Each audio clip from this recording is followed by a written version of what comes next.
What's up, guys? This here's Sea-Dog, and you're watching MillerTime Motorsports, where dirt meets rubber. And wasn't planning on making a video today, but bad news turned into me. I might as well make a video on it because it's just effed.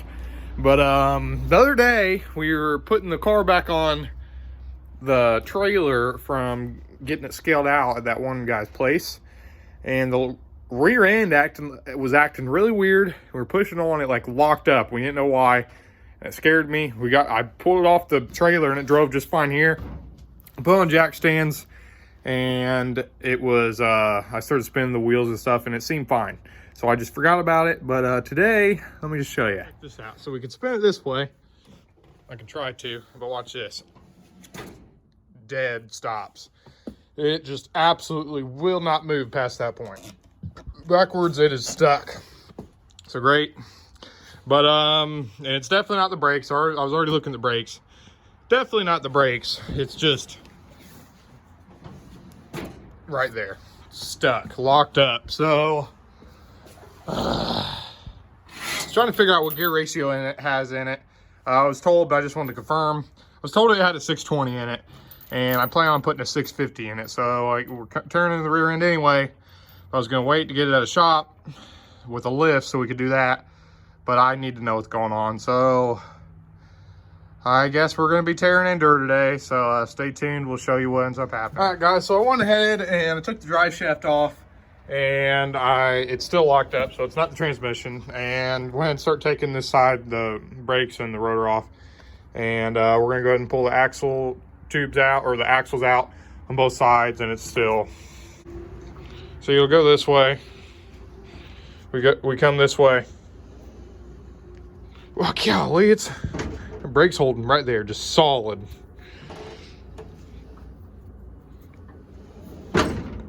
Just hard stop right there. So, yep.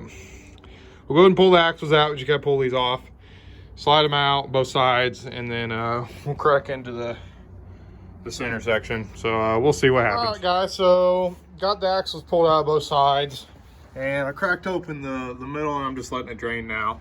So gonna get that completely drained out, and then we're gonna pull it out and we'll bring it out here to light and we'll take a look at it. So this just sucks, but at the same time I'm glad that I figured it out before I went to race it and it locked up. I don't know, I'm so confused about what's going on, because it's been just fine and it'll drive, then all of a sudden it'll lock up. Like that just doesn't make any sense. So just stay tuned, we'll figure it out. It's been a couple days since I've been out the shop, but it's only been a few seconds for you. So we're gonna show you what we end up figuring out. Here she is, got her pulled out. You can see her in the light a little bit better. You notice anything weird? Yeah, check that out. Every one of these are hand tight. They got loose. Look at that. This is what was locking me up right here. So that bolt was right here, and it was hitting right there.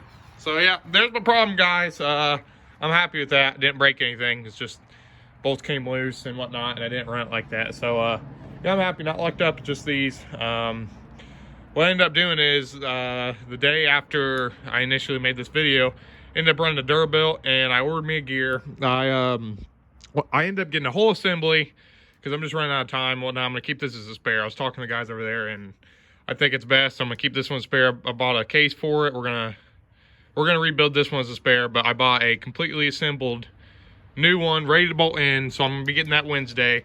Also bought my lead, so we'll be able to put some lead on it. I got the case coming, the new third member. Ended up going with the 650 gear. This is a 620. Bought a 650, and they were trying to convince me to go with the 683 or 82 or something like that, but I ended up just going with the 650. So we're gonna see how that works, and if we like that gear, we'll just build another spare 650, or we can build a different one out of this one. So that's the plan. I was pretty ticked off at first, but I'm happy with what ended up happening. So we ended up just getting a whole new gear anyway, or whatever, third member. And so yeah, as soon as that gets here, we're gonna bolt that in here, and we'll just work on some other stuff today. We're officially, today, we are 1 month away from the season opening for us. So we gotta get her going. So we'll see what we can do. All right, guys, real quick, I decided to change this up. I pulled the nose piece off again, but what we did is we took that chicken wire I had, I brought it up toward the bumper and then put behind it the thinner stuff. I ended up getting some window screening. So I put window screening here, and then on this, I just tied some nuts to it. As you guys recommendations, you said put like something like fishing weights or something on it. But so I just put those there, and it moves, and it should slap off any mud or whatever that gets on there. So hopefully that'll work. And then behind it, like I said, the window screening. So now I'm just gonna put the nose piece back on. Something else someone recommended to me is that I'm gonna, instead of riveting it all the way down, I'm gonna throw some bolts in it too to keep it from ripping out. But other than that, I'm gonna go ahead and get that on there, and we'll see what else. All right, real quick, guys, I just wanted to point something out that I never realized was a thing. I'm sure it's already a thing, but I figured out the perfect washer for these things to put on the back sides are the ones that are already drilled out. They fit perfectly because they're already drilled out. You put those on the other side and it just holds better. So boom. I feel like I'm a genius for that, but I'm sure everyone already does that. But just wanted to point that out. All right, guys, parts are in. It's been a couple days. We ran over to Durabelt, got us some stuff. And check this out. Check this new piece out. Woo!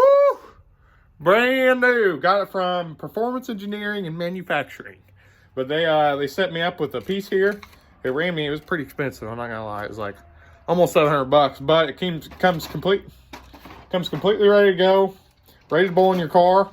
And it is, I'll show you more about it. I ended up buying this carrying case too. Here, I'll show you. Here she is, and then this carrying case is what I was talking about. This is what the old brand's gonna go in. So about that, it's pretty sweet actually. Completely just, you just put it on there, and it's got bolts. You run some bolts in here so it can't come off. And it's got handles for it, so that's pretty sweet. It's a Jazz, I think it's a Jazz brand, whatever. But yeah, got that. So I'm waiting on a gasket. I ordered a gasket from O'Reilly's today. I gotta go get that. But today we are going to, still haven't counted the teeth on that and look it over, but we're gonna be getting this bad boy all buttoned up. We're gonna put some gear oil on it. They recommend on these things, I think 85 W140 or 80 140. So that's what I did. I bought a bunch of that, and we're gonna slap it in there. A little worried about this. It's a little shorter than what I have in my old one, but the drive shaft, I think it's got enough play in the drive shaft because the drive shaft was pushed all the way into the transmission in there, and I think since it's gonna be a little shorter, we can actually pull it out just a little bit and it'll be okay. So we'll see. If not, we'll have to switch these out, but we're gonna put it in there and we're gonna see how she works. So when we got her, just for future references and just to check over everything, my old man helped me. He brought a dial indicator home and some other tool. I don't even know what it was. That was some advanced stuff right there. But we got some measurements on it and make sure everything's good. I'll go ahead and throw a clip of that and what we did and what we ended up coming up with. So yeah. That was wrong. Looking more like a 6. Really? Isn't that what it looks like? I mean, you can zero it if you want. But yeah, zero it. So we we can see. Difference. Yeah, so I can see it better. Go this way.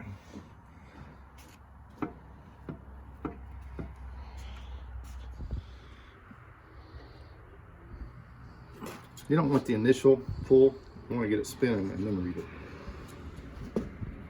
About 22 inch-pounds.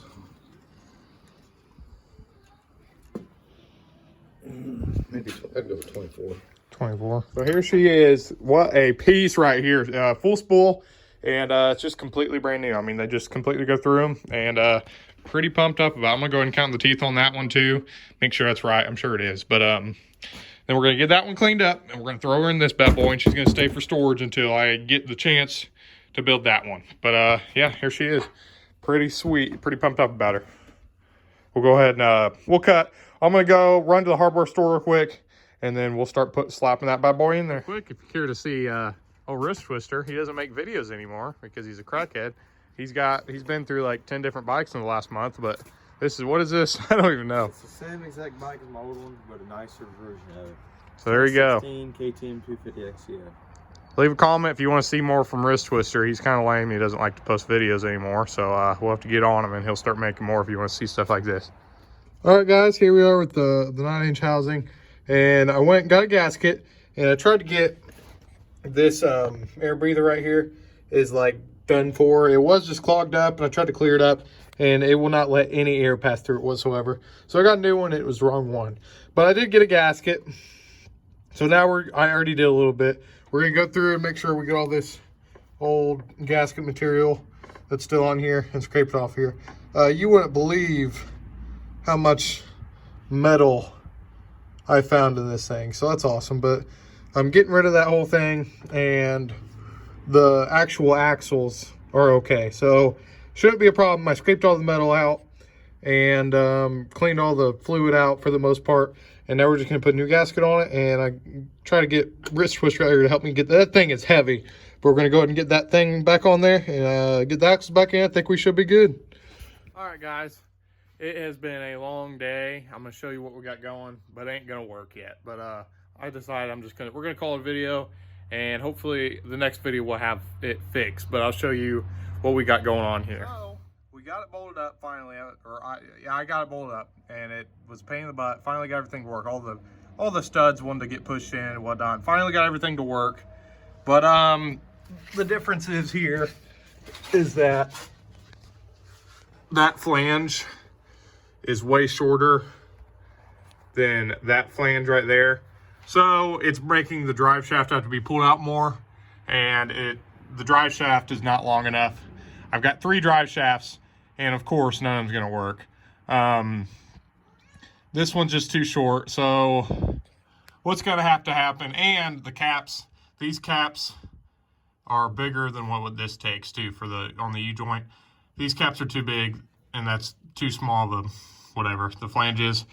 So that needs to be replaced. I might put that one on this one, or I'll just order a whole new one, but I don't know yet. It's been an absolute pain in the butt. I'm trying to figure things out, but yeah, I just wanted to make a quick video on it, so I'll keep you guys updated. We'll have another video coming out soon. That's about it. So like, subscribe, leave a comment, follow the Instagram, all that good stuff. But yeah, we'll see you on the next one.